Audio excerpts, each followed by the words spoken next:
Students, हम कर रहे हैं वर्क एनर्जी एंड पावर, जिसमें आज हमारे पास है potential energy of a spring. आज सेटअप थोड़ा सा चेंज हुआ है, तो आज हमारे पास potential energy of a spring. यहां पे हमारे पास एक स्प्रिंग है,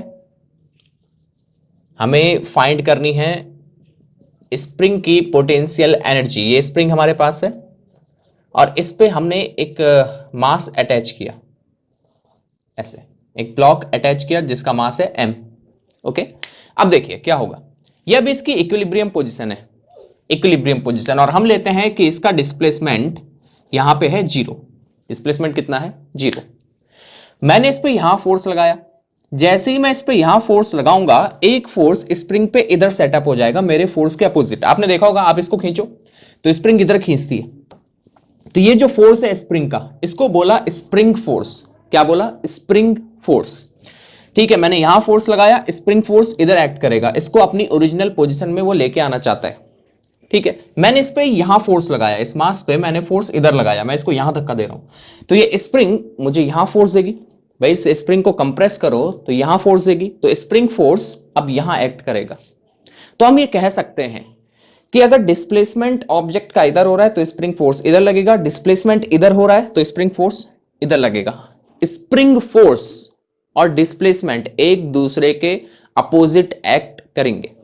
ठीक, इतनी बात समझ में आ गई। देखो फिर से थोड़ा सोचो इसको, आप इसको यहां खींचोगे तो स्प्रिंग आपको इधर खींचेगी, डिस्प्लेसमेंट के अपोजिट स्प्रिंग फोर्स। आप इसको यहां दबाओ इस मास को, तो स्प्रिंग फोर्स इधर एक्ट करेगा। तो स्प्रिंग फोर्स हम ले सकते हैं कि spring force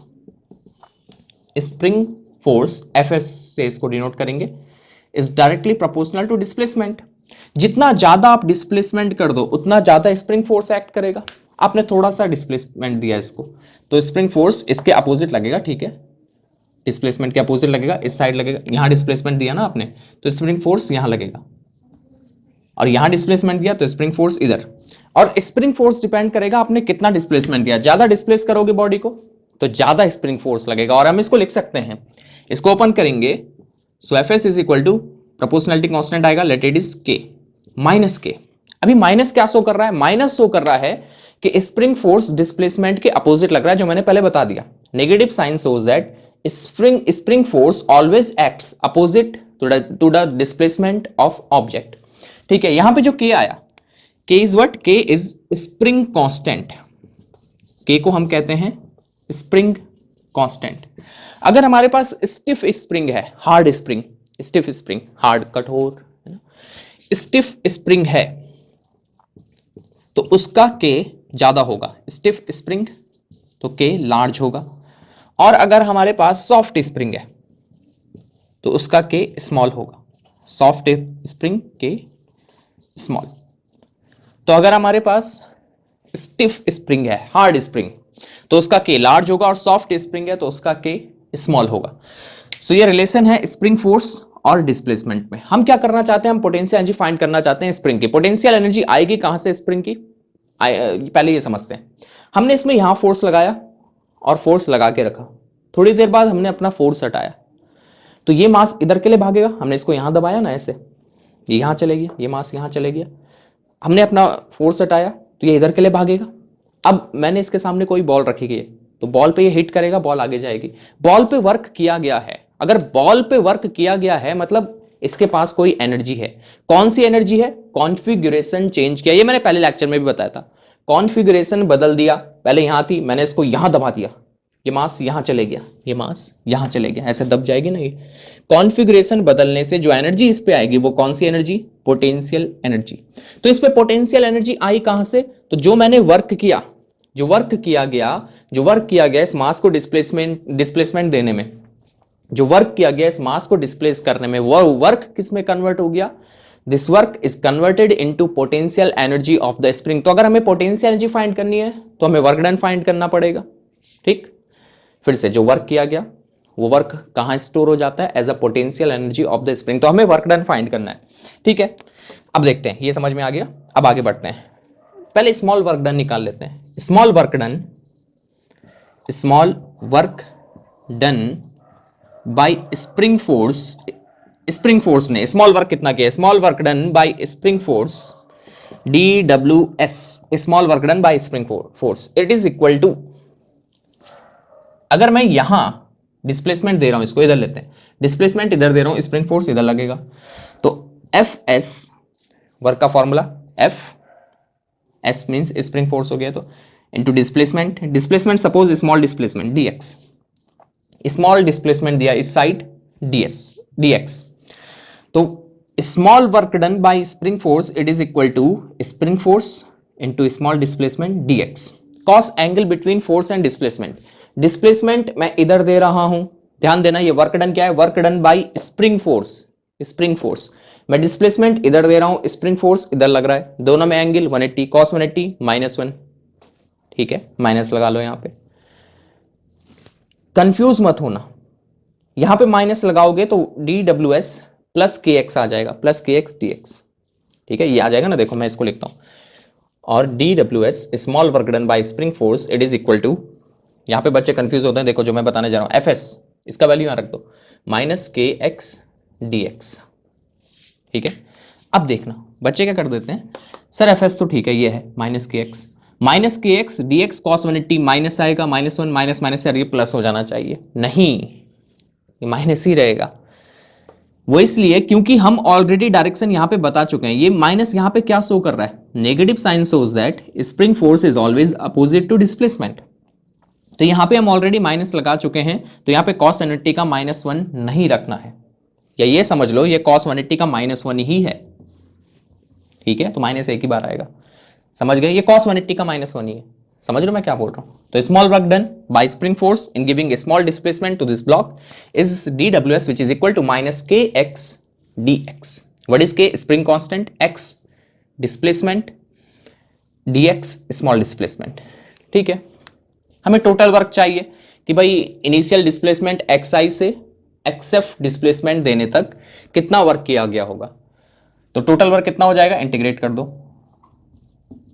initial suppose displacement था XI और final displacement XF -KX DX, we want to find total work, इसका इंटीग्रेशन कर दो, WS work done by spring force it is equal to, ये किसके इक्वल आएगा, minus is constant, K is constant, ये तो नहीं बदल रहा ना, जो स्प्रिंग कांस्टेंट है वो स्प्रिंग पे डिपेंड करेगा, ठीक है, मटेरियल कैसा है उस पर डिपेंड करेगा, so minus is constant, K is constant, X displacement बदल रहा है, ये तो इक्विलिब्रियम पोजीशन हो गई, डिस्प्लेसमेंट यहाँ कुछ होगा, यहाँ कुछ डिस्प्लेसमेंट होगा, सो X DX initial displacement final displacement, XI XF initial position final position, XI initial XF final position, ये फाइनल डिस्प्लेसमेंट, ठीक है।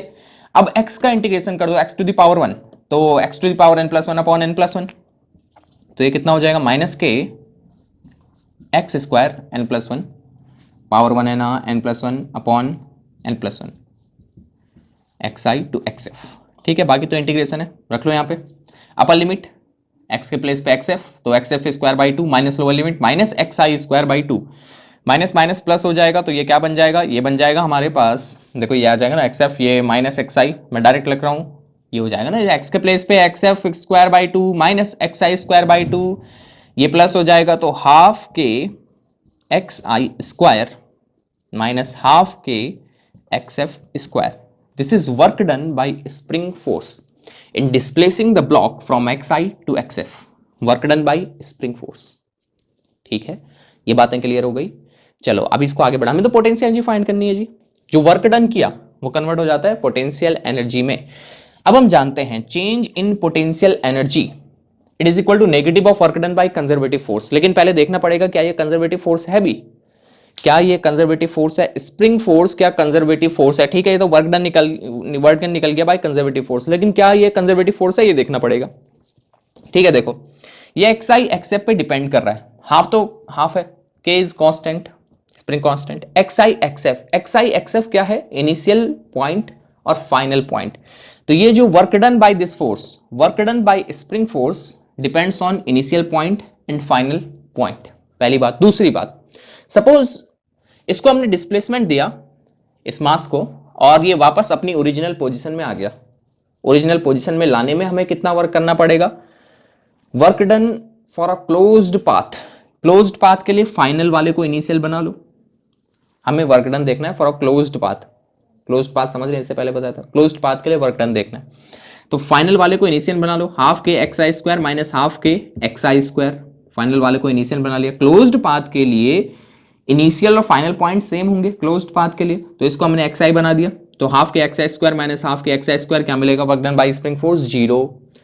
तो work done by spring force depends on initial and final point, पहली बात। दूसरी बात, work done by spring force for a closed path is 0, x i रखा 0 हो गया। तो इसका मतलब ये फोर्स कैसा फोर्स है, कंजर्वेटिव फोर्स। समझ के दोनों चीजें मिल गई ना, मैं लिख नहीं रहा हूं, उसको समझ जाओ। पहली बात, ये इनिशियल और फाइनल पॉइंट पे डिपेंड कर रहा है, ये फोर्स जो वर्क डन किया इस फोर्स ने वो इनिशियल और फाइनल पॉइंट पे डिपेंड कर रहा है, पहली बात। दूसरी बात, work done for a closed path is 0, इसको एक्स आई बना लो, 0 हो जाएगा, work done for a closed path is 0। इसका मतलब स्प्रिंग फोर्स कैसा फोर्स है, कंजर्वेटिव फोर्स है। सो वी कैन राइट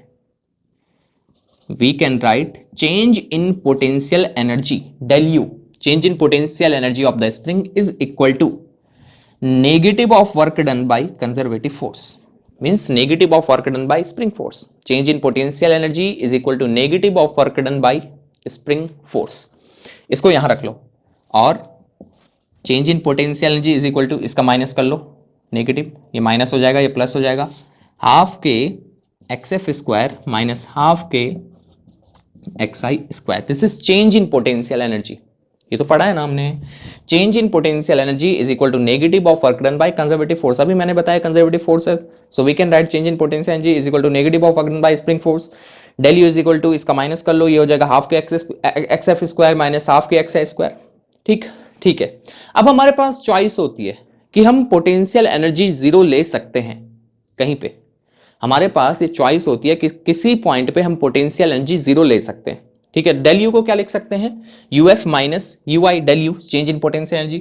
यहां पे करते हैं, यहां पे लिखते हैं change in potential energy is U F minus U I, final potential energy minus initial potential energy, ऐसा लिखा जा सकता है। ठीक है, तो इसको यही लिख लेते हैं, half k x f square minus half k x i square. ठीक, अच्छा अब देखो मैंने बताया हमारे पास चॉइस है कि हम कहीं किसी पॉइंट पे, रेफरेंस पॉइंट पे पोटेंशियल एनर्जी 0 ले सकते हैं। तो हमने ये लिया कि इसकी इनिशियल पोजीशन इक्विलिब्रियम पोजीशन है, जब ये यहाँ पे है, कहीं मूव नहीं कर रहा, इक्विलिब्रियम पोजीशन। ठीक है, इनिशियल पोजीशन कौन सी पोजीशन है, हमने ये लिया कि इनिशियली ये इक्विलिब्रियम पोजीशन पे है, यहां से देख रहे हैं इसको। ठीक, और यहां पे इसकी पोटेंशियल एनर्जी हमने 0 ले ली। पोटेंशियल एनर्जी 0 लेना हमारे पे डिपेंड करता है, तो हमने इस पॉइंट पे इसकी पोटेंशियल एनर्जी 0 ले ली। फिर से देखो क्या बोल रहा हूं मैं, let initial point is equilibrium, is at equilibrium, is at, इसको ऐड कर लो, let initial point is at equilibrium. Initial point कहां पे है, इक्विलिब्रियम पे। Equilibrium means x I equal to 0 ले लो, डिस्प्लेसमेंट, इनिशियल डिस्प्लेसमेंट 0, इक्विलिब्रियम पे है ना, डिस्प्लेसमेंट कहीं नहीं है, तो इनिशियल पॉइंट यही ले रहा हूं, कहीं भी डिस्प्लेसमेंट नहीं है, इक्विलिब्रियम पोजीशन है, तो एक्स आई इक्वल टू 0। तो हमने कहा यहां पे let initial point is at equilibrium, so U I equal to 0 ले लो, यहां पे 0 ले लिया हमने पोटेंशियल एनर्जी। तो U F final potential energy means X F, जब उसको डिस्प्लेसमेंट देंगे तो पोटेंशियल एनर्जी कितनी हो जाएगी, u is equal to, so U I equal to 0, hence यहां पे लिखते हैं, hence U I equal to 0 कर दो, यू एफ मतलब फाइनल को मैं u से डिनोट कर रहा हूं, final potential energy is equal to X I equal to 0, ये इनिशियली इक्विलिब्रियम पे है जहां पे हमने पोटेंशियल एनर्जी 0 ले ली इक्विलिब्रियम पे, तो डिस्प्लेसमेंट 0 है इक्विलिब्रियम पे, तो ये हो जाएगा half k x f square, मतलब एक्स स्क्वायर, एक्स है कितना डिस्प्लेसमेंट दिया, तो ये पोटेंशियल एनर्जी हो गई स्प्रिंग की, एक्स डिस्प्लेसमेंट देने में। ठीक, अब इसको फाइनली समझते हैं। मैंने इसको यहां डिस्प्लेस कर दिया, इधर यहां पे ला गया मैं इस मास को, इसको डिस्प्लेसमेंट दे दिया मैंने यहां से एक्स, इक्विलिब्रियम पोजीशन से एक्स डिस्प्लेस कर दिया। तो इस पे जो वर्क किया गया, मुझे वर्क करना पड़ेगा ना इसको यहां लाने के लिए। वर्क क्यों करना पड़ेगा, क्योंकि जब मैं फोर्स लगाऊंगा यहाँ पे स्प्रिंग फोर्स सेटअप हो जाएगा, तो मुझे कुछ वर्क करके इसको लाना है, इधर खींचा मैंने इसको, तो जो मैंने वर्क किया वो कहाँ गया, it is converted into potential energy and potential energy of the spring at this point will be half k x square. X है कि इक्विलिब्रियम पोजीशन से कितना इसको डिस्प्लेस किया, ठीक, एक्स डिस्प्लेसमेंट है फ्रॉम इक्विलिब्रियम पोजीशन, के is spring constant, half is half, तो यहां पे पोटेंशियल एनर्जी कितनी हो गई, हाफ के एक्स स्क्वायर। समझ में आ गया इतना, ये बात क्लियर हुई। चलो इसको लिखो, ये पोटेंशियल एनर्जी निकल गई, इसको नोट करो, फिर आगे चलते हैं, फिर इसमें आगे निकलेंगे, देखेंगे भाई एक्सट्रीम पोजीशन क्या होती हैं, और एक्सट्रीम पोजीशन पे टोटल एनर्जी कितनी होगी, काइनेटिक कितनी होगी, पोटेंशियल कितनी होगी, एक्सट्रीम पोजीशन को समझेंगे। इसको नोट करिए, पहले लिखो इसको, हो गया ये, चलो इसको हटा दिया जाए। तो potential energy half k x square, जब इनिशियल पोजीशन हमने कौन सी ली, इक्विलिब्रियम पोजीशन, वहां पे पोटेंशियल एनर्जी हमने जीरो भी ले ली, ठीक है। अब इसमें आगे निकलते हैं, अब देखो, अब इस पे डिफरेंट पॉइंट्स देखते हैं, डिफरेंट पॉइंट्स कौन कौन से हमें मिलेंगे देखते हैं, different points, extreme points, intermediate point, different point इसमें निकालते हैं। इसको हटाते हैं, डिफरेंट पॉइंट्स निकालते हैं, ठीक है। चलिए यहां पे लिखिए, first at an extreme points. Extreme points कौन से हो गए, एक्सट्रीम पॉइंट्स हो गए जब हमने इसको खींच दिया यहां पे, यहां तक, यहीं तक खींचा, इसके आगे नहीं लेके जा रहे हैं, यहीं तक, तो ये इसका एक्सट्रीम पॉइंट हो गया कि इसको यहां तक लाए, इसको मैंने यहां से पुल किया, यहां तक आ गया, तो ये इसका एक्सट्रीम पॉइंट है। कैसा point, extreme point. At an extreme points, अगर एक्सट्रीम पॉइंट्स की बात करें तो डिस्प्लेसमेंट मैक्सिमम, इससे ज्यादा डिस्प्लेस नहीं करना है इसको, इसको हमने यहां से खींचा यहां तक, ठीक, इससे ज्यादा नहीं कर रहे हैं, तो डिस्प्लेसमेंट मैक्सिमम हो गया, तो plus minus X M, x M मतलब मैक्सिमम डिस्प्लेसमेंट, प्लस मतलब इधर के लिए, माइनस मतलब इधर के लिए डिस्प्लेसमेंट। अच्छा इसमें होगा क्या, पहले ये देखो, और क्या, अच्छा एक बात बताओ, पहले यहां चलने से पहले, एक्सट्रीम पॉइंट और ये समझने से पहले ये बताइए, क्या यहां पे टोटल मैकेनिकल एनर्जी कांस्टेंट रहेगी? मैंने आपको इससे पहले बताया था, principal of conservation of mechanical energy, if only conservative forces are acting on the body, only conservative forces are doing work on a body। फिर से सुनिए, principle of conservation of mechanical energy, if only conservative forces are doing work on a body, then its total mechanical energy remains constant। अगर जो work कर रहे हैं, जो force work कर रहे हैं किसी ऑब्जेक्ट में, वो फोर्स कंजर्वेटिव फोर्स है, बस कंजर्वेटिव फोर्स ही वर्क कर रहे हैं किसी बॉडी में, तो उसकी टोटल मैकेनिकल एनर्जी कांस्टेंट रहेगी। This is principle of conservation of mechanical energy, देख लेना इससे पहले। If only conservative forces are doing work on the body, then its total mechanical energy remains constant. यहां पे समझिए, मैंने इसको ऐसे खींचा, कहानी समझिए इसकी, और यहां पे मैंने अपना फोर्स हटा दिया, अब क्या होगा, मैंने जो वर्क किया वो इसकी पोटेंशियल एनर्जी में कन्वर्ट हो गया, ठीक है। अब जैसे मैंने फोर्स हटाया, पोटेंशियल एनर्जी काइनेटिक एनर्जी में कन्वर्ट होगी, ये इधर के लिए भागना चाहेगा, स्प्रिंग फोर्स इधर के लिए लगेगा, ये इधर के लिए ले जाएगा, स्प्रिंग फोर्स इसको इधर के लिए ले जाएगा, तो ये यहां से जाता हुआ यहां पे रुकना चाहिए, स्प्रिंग फोर्स चाहता है ये अपनी इक्विलिब्रियम पोजीशन में वापस आ जाए, तो यहां से ये यहां पे रुकना चाहिए, लेकिन इसके पास इनर्शिया है, तो ये इनर्शिया की वजह से थोड़ा यहां चले गया, यहां खिसक गया। अब जब यहां खिसक गया, स्प्रिंग कंप्रेस हो गई, दब गई, तो फिर से स्प्रिंग में पोटेंशियल एनर्जी स्टोर हो गई। अब ये स्प्रिंग इसको इधर के लिए धक्का देगी, ऐसे यहां से आ रहा था ना, पहले मैंने यहां खींचा, छोड़ दिया, फोर्स हटा दिया, अब ये यहां दबेगा, ठीक, स्प्रिंग कंप्रेस होगी, स्प्रिंग चाहेगी ये वापस जाए इक्विलिब्रियम में, तो ये यहां से इधर आया, फिर से इनर्शिया था, इधर गया, फिर यहां थोड़ी देर बाद रुक जाएगा, फिर पोटेंशियल एनर्जी कन्वर्ट, जो इधर से काइनेटिक एनर्जी आ रही है पोटेंशियल एनर्जी में कन्वर्ट होगी, फिर पोटेंशियल एनर्जी काइनेटिक एनर्जी में, फिर दबेगा, फिर ये ऑसिलेट करता रहेगा। अगर फ्रिक्शन नहीं हो, हम ये केस ले रहे हैं कि भाई फ्रिक्शन नहीं है, फ्रिक्शन नहीं है, तो बस इस पे स्प्रिंग फोर्स ही एक्ट कर रहा है। देखो फिर से क्या हुआ, मैंने फोर्स अप्लाई किया, छोड़ दिया, ये ऐसे ऑसिलेट करने लगा, यहां जाएगा, दबेगा, इनर्शिया की वजह से आगे जाएगा, ऐसे ऑसिलेट।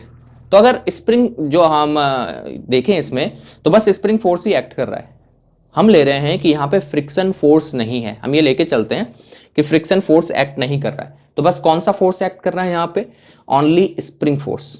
स्प्रिंग फोर्स यहाँ पे एक्ट कर रहा है, और स्प्रिंग फोर्स कैसा फोर्स है, कंजर्वेटिव फोर्स है, यहां पे इस पे वर्क कौन कर रहा है, इसका मतलब वर्क कर रहा है कंजर्वेटिव फोर्स। कौन वर्क कर रहा है? कंजर्वेटिव फोर्स वर्क कर रहा है। तो यहां पे टोटल मैकेनिकल एनर्जी कांस्टेंट रहेगी। समझ में आ गई कहानी? एक बार फिर से समझें। मैंने इसको यहां खींचा, छोड़ दिया, ये ऑसिलेट करने लगा। हम यहाँ पे फ्रिक्शन लेस सरफेस ले रहे हैं, फ्रिक्शन नहीं है यहाँ पे। तो यहाँ पे वर्क कौन कर रहा है? Spring force. स्प्रिंग फोर्स कैसा फोर्स है? कंजर्वेटिव फोर्स है। और अगर कंजर्वेटिव फोर्स वर्क कर रहा है किसी बॉडी पे तो उसकी टोटल मैकेनिकल एनर्जी कांस्टेंट रहेगी। यहाँ पे भी ऐसा ही होना चाहिए। ठीक है जी, इतनी बात समझ गए? समझ गए। एक्सट्रीम पोजिशन पे, मतलब जब डिस्प्लेसमेंट मैक्सिमम हो जाएगा, extreme position, x equal two plus minus XM, plus XM मतलब एक्सएम मतलब मैक्सिमम डिस्प्लेसमेंट, प्लस मतलब इस साइड, नेगेटिव मतलब इस साइड। ठीक है, नेगेटिव इधर, पॉजिटिव इधर। तो एक्सट्रीम पोजीशन पे यहां पे जब ये आ गया, इससे ज्यादा दूर नहीं निकलेगा। एक्सट्रीम पोजीशन पे वेलोसिटी कितनी होगी? At an extreme position velocity equal to 0। जब यहां आ गया तो वो चल थोड़ी रहा है, वेलोसिटी 0 हो जाएगी। एक्सट्रीम पोजीशन पे वेलोसिटी 0। और अगर वेलोसिटी 0 है तो काइनेटिक एनर्जी कितनी है एक्सट्रीम पोजीशन पे? 0। काइनेटिक एनर्जी भी 0 है। अगर वेलोसिटी 0 है तो एक्सट्रीम पोजीशन पे kinetic energy 0। Kinetic energy is half mv square. अगर यहाँ पे देखें ना, रुका हुआ है यहाँ पे, तो एक्सट्रीम पोजीशन पे तो रुक जाएगा। तो काइनेटिक एनर्जी 0। अगर पोटेंशियल एनर्जी की बात करें, potential energy U, potential energy U, potential energy की बात करें तो वो कितनी हो जाएगी? Half k x square. X कितना है यहाँ पे एक्सट्रीम पोजीशन पे? X m maximum displacement, so half के XM square. And total energy E is equal to k plus u, total mechanical energy k plus u, half के XM square. ये है इसकी टोटल मैकेनिकल एनर्जी, हाफ के XM square. अगर यहाँ पे total mechanical energy half के XM square है तो यहाँ पे कितनी होगी जब ये यहाँ से इधर आएगा? पहले इसको खींचा ना, स्प्रिंग इसको इधर खींचेगी, अब ये इधर आगे लाएगा। यहाँ पे कितनी होगी? इतनी होगी, हाफ के एक्सएम स्क्वायर। यहाँ पे कितनी होगी? हाफ के एक्सएम स्क्वायर। सब जगह एनर्जी सेम होगी क्योंकि बस इस पे कंजर्वेटिव फोर्स ही वर्क कर रहा है। कौन सा फोर्स? स्प्रिंग फोर्स, जो कि कंजर्वेटिव होता है। ठीक, तो ये एनर्जी सब जगह कांस्टेंट रहेगी। एक्सट्रीम पोजीशन पे kinetic energy 0, potential energy half के एक्सएम स्क्वायर, टोटल एनर्जी दोनों का सम। तो ये चलती रहेगी। ठीक है, सेकंड पॉइंट की बात करते हैं। At any intermediate position, intermediate position मतलब ये फिर से देखो, ये इक्विलिब्रियम पोजीशन, एक्सट्रीम पोजीशन जहां पे इसका डिस्प्लेसमेंट मैक्सिमम हो गया। यहां से डिस्प्लेसमेंट देखना, इधर के प्लस, इधर के लिए माइनस, मैक्सिमम डिस्प्लेसमेंट एक्सएम, इधर के लिए maximum displacement minus XM. Intermediate position कोई भी बीच की पोजीशन यहां पे ले लिया जब ये इधर से घूम के कहीं भी आया।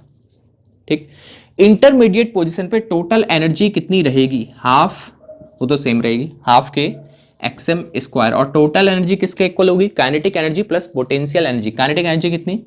हाफ एम वी स्क्वायर, यहाँ पे सपोज वेलोसिटी भी है, और पोटेंशियल एनर्जी हाफ के, यहाँ पे सपोज डिस्प्लेसमेंट एक्स है, यहाँ पे डिस्प्लेसमेंट एक्स है। ठीक, यहाँ पे डिस्प्लेसमेंट एक्स है। टोटल एनर्जी यहाँ पे हाफ के XM square equal to kinetic energy यहाँ पे half M we square plus potential energy यहाँ पे half k x square, displacement X है यहाँ पे। ठीक हो गया। हम यहाँ पे वेलोसिटी निकालना चाहते हैं कि भाई वेलोसिटी कितनी होगी। हाफ हाफ हाफ हाफ गया, सब कुछ हाफ तो गया।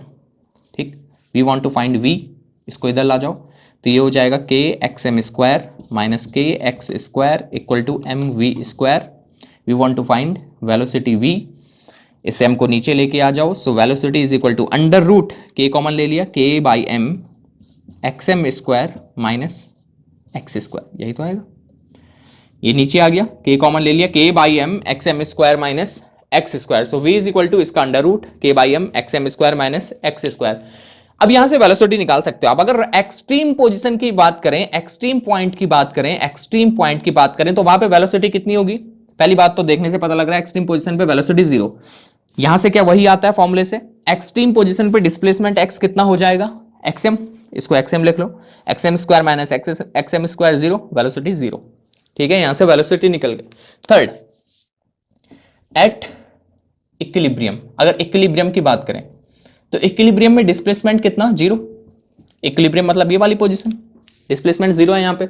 इक्विलिब्रियम की बात करें तो यहाँ पे पोटेंशियल एनर्जी कितनी होगी, potential energy is half k x square, potential energy कितनी होती है, half k x square, displacement कितना है यहाँ पे 0, so potential energy 0। Kinetic energy की बात करें half M we square, half M we square, यहाँ पे डिस्प्लेसमेंट इसको 0 कर दो, एक्स को 0 कर दो, half M we square, half M we square, इसका स्क्वायर कर दो तो कितना मिलेगा, हाफ एम, एम से एम गया, half k x m square, या सीधा सीधा समझ लो total potential, total mechanical energy कितनी है, half k x m square, वो सब जगह सेम रहेगी।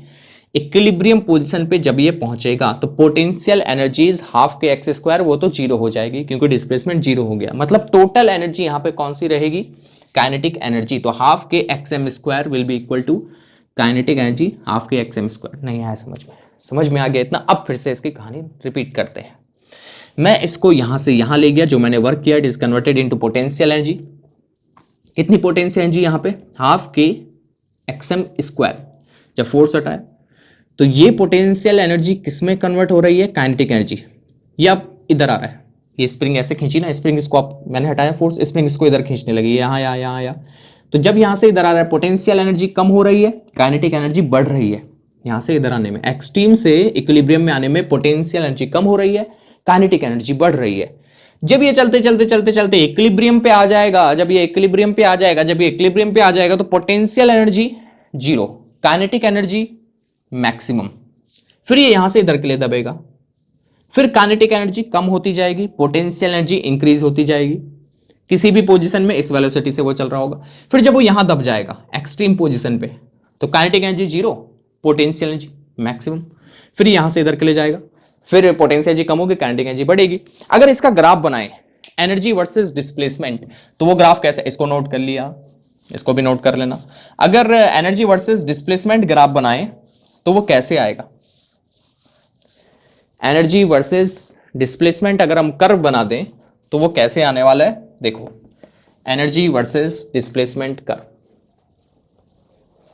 ठीक है, देखते हैं एनर्जी वर्सेस डिस्प्लेसमेंट कर्व कैसे आएगा। इधर हम ले लेते हैं एनर्जी E और यहां लेते हैं हम डिस्प्लेसमेंट x, ये एक्सट्रीम पॉइंट ले लेते हैं plus xm and this one is again extreme point minus xm, plus xm minus xm, ये एक्सट्रीम पॉइंट्स है, ठीक है। अब देखो क्या होगा, टोटल एनर्जी तो कांस्टेंट रहेगी, कितनी, half k x m square, ये टोटल एनर्जी है, कहीं भी वो जाए टोटल एनर्जी इतनी रहेगी, half k x m square, ठीक है। अब देखो क्या होगा, अगर एक्सट्रीम पोजीशन की बात करें, यहां पे एक्सट्रीम समझ रहे हो ना, मैक्सिमम डिस्प्लेसमेंट, जब यहां से दूर नहीं जाए, एक्सट्रीम पोजीशन पे टोटल एनर्जी कौन सी होगी, पोटेंशियल एनर्जी, तो पोटेंशियल एनर्जी एक्सट्रीम पोजीशन पे मैक्सिमम हो जाएगी, और जैसे जैसे इक्विलिब्रियम की तरफ आएगा पोटेंशियल एनर्जी कम होती चली जाएगी। तो यहां से पोटेंशियल एनर्जी अगर ड्रॉ करें तो ऐसी आएगी, ये आ गई पोटेंशियल एनर्जी, ठीक, ये आ गई पोटेंशियल एनर्जी, ये पोटेंशियल एनर्जी है।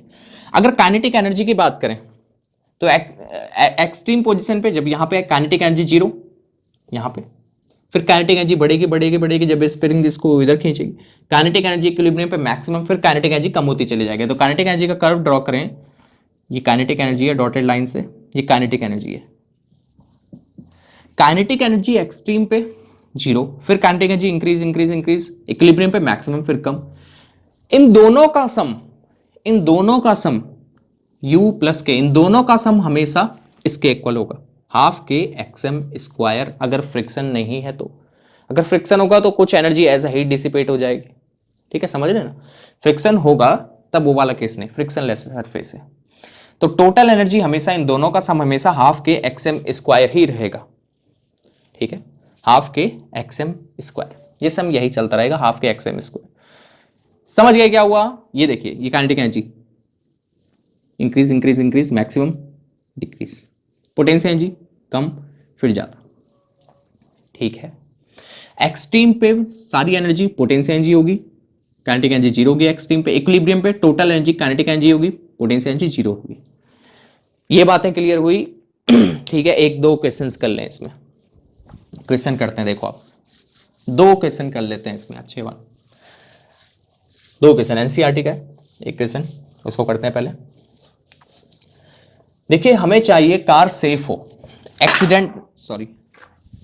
एक्सीडेंट के टाइम पे ज्यादा डैमेज ना हो। तो कार को सेफ रखने के लिए, for safety of the car की सेफ्टी के लिए हम वर्चुअल एक्सीडेंट कराते हैं। वर्चुअल मतलब हम एक्सीडेंट का रिक्रिएशन करते हैं, जिसको कहते हैं टू सैमुलेट कार एक्सीडेंट, साइमुलेट, ठीक है, रिक्रिएशन करना, सेफ्टी के लिए देखना। तो ऐसी कार एक्सीडेंट कराया गया एक, जिसमें एक स्प्रिंग लगाई गई, एक स्प्रिंग, और यहां से एक कार आई, यहां से एक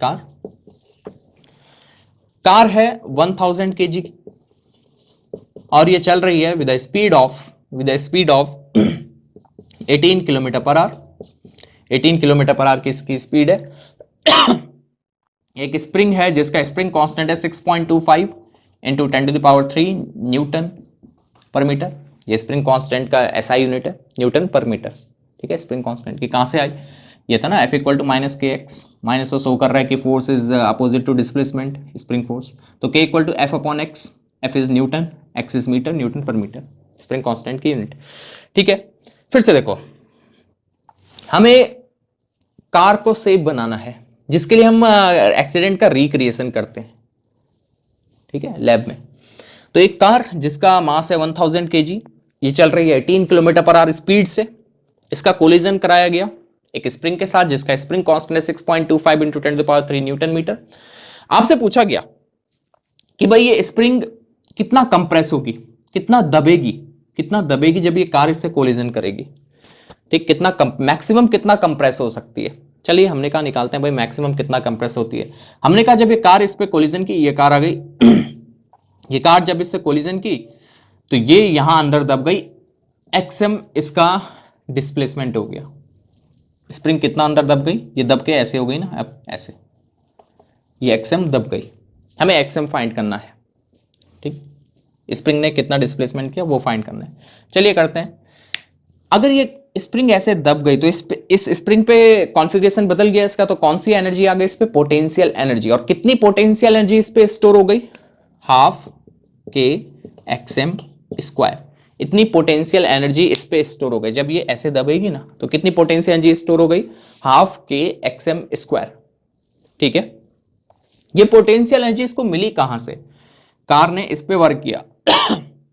अगर एनर्जी कंजर्वेशन रूल से देखें तो energy can neither be created nor be destroyed, but it can be transferred from one form into another.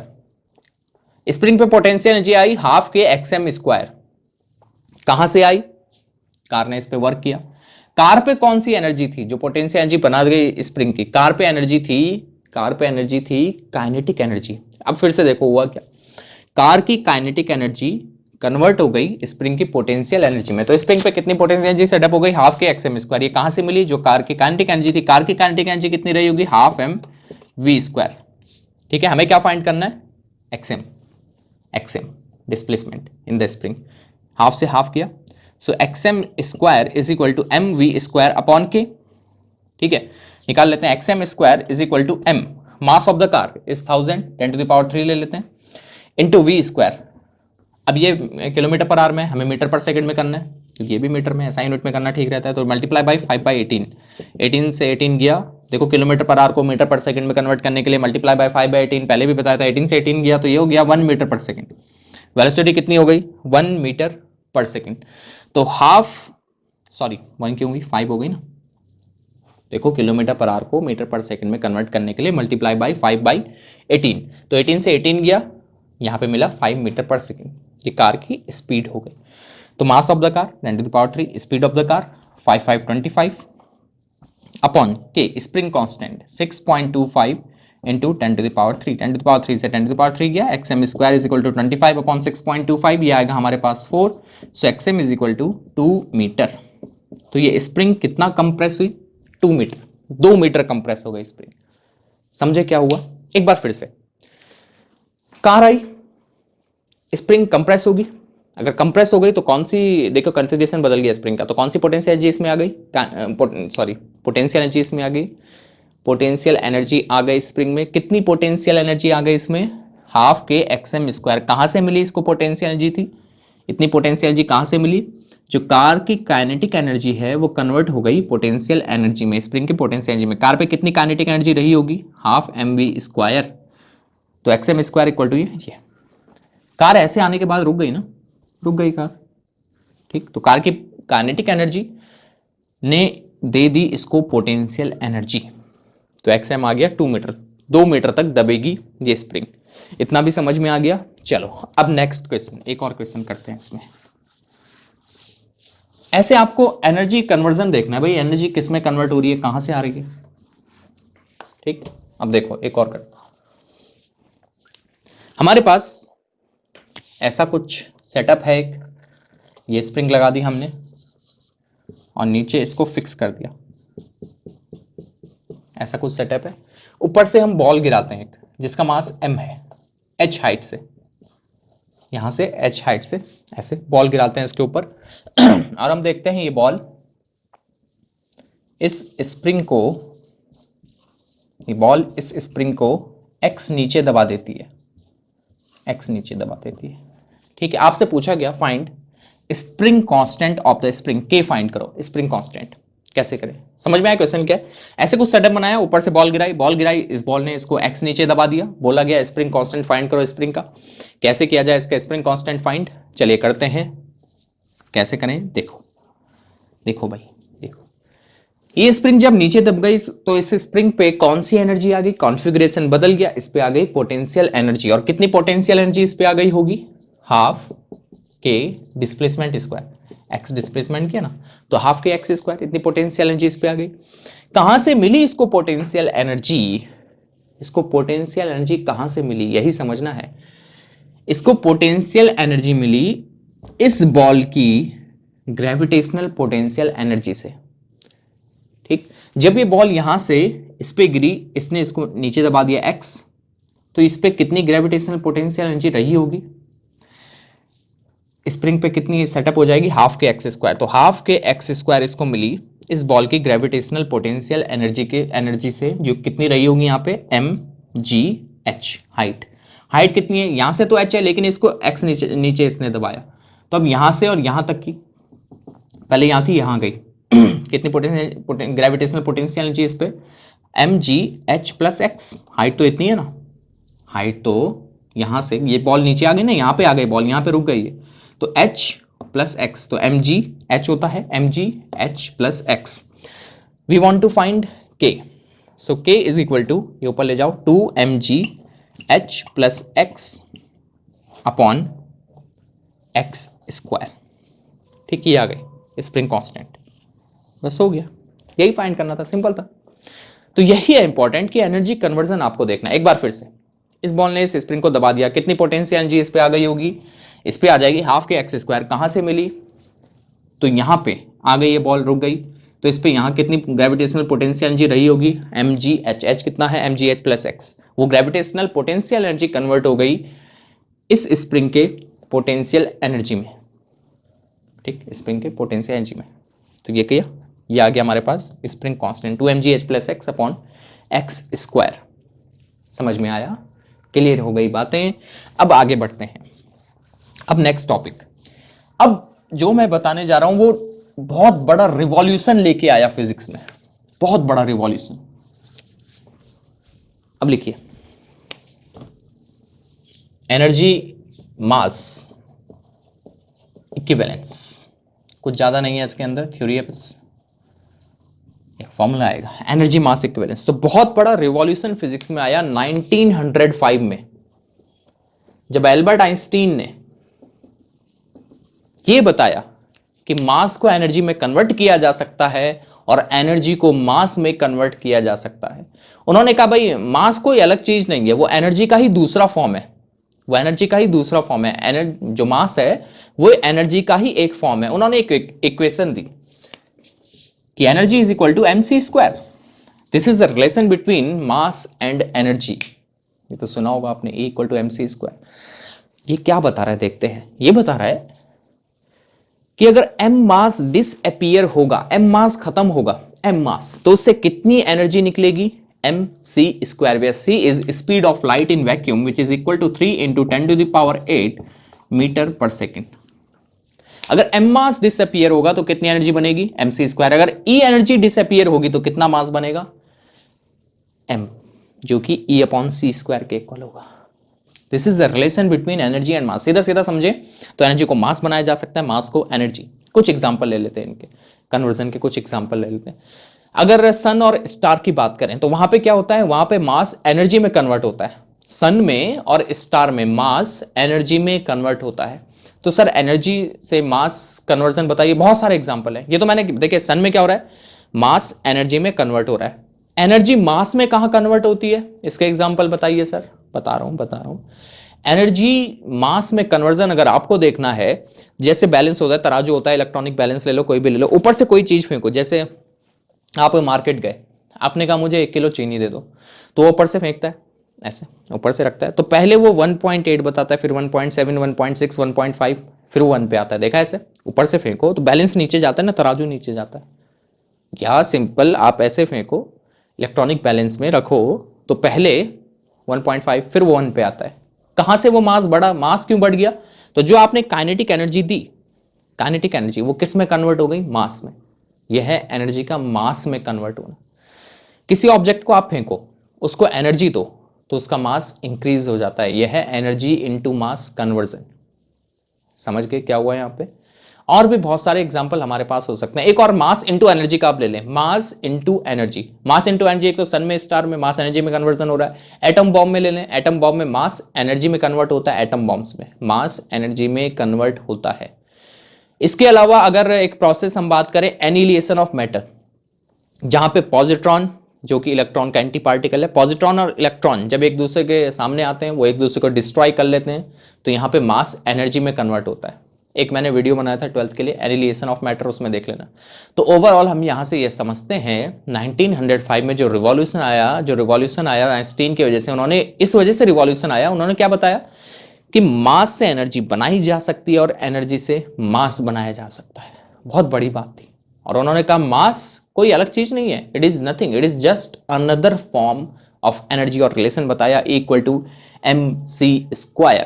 अब थोड़ा सा मैं बता दूं आपको, अगर 1 kg का मास है तो इससे कितनी एनर्जी हम बना सकते हैं। 1 kg का मास अगर ये पूरा डिसअपियर हो जाए, 1 kg का मास डिसअपियर हो जाए तो कितनी एनर्जी बनेगी 1 kg मास के डिसअपियर होने से।